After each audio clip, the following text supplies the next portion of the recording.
আর যারা বিয়ে করো নাই, বিয়ের আগে 4-5টা করে প্রেম করবা।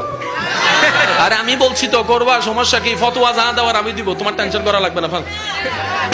5টার নিচে একটা প্রেমও করবা না, ঠিক আছে? এবার বিয়ে করতে কি ফ্রেশ চাও না আনফ্রেশ? হ্যাঁ হ্যাঁ, আরো জোরে কর না, ফ্রেশ চাও তো? এবার ফ্রেশ দেওয়ার মালিক কে? আল্লাহ।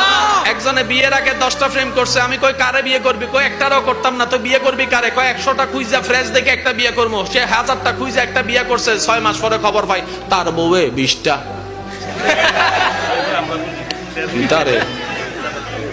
হ্যাঁ কিরে তুই 20টা? কয় আমনে মনে 10টা, এর লাগে আমি 20টা হইছি। আমি যে করছি তুই জানোস কেমনে?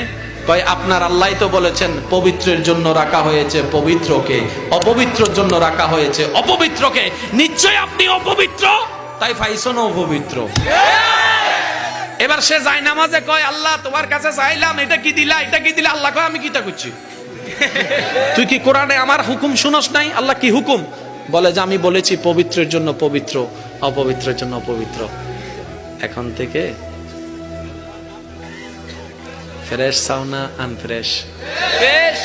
পবিত্র চাও না অপবিত্র? এখন থেকে মোবাইল বাইর করে যতবার সেটিং করবা, মনে মনে চিন্তা করবা আমারটাও কোনো না কোনো জায়গা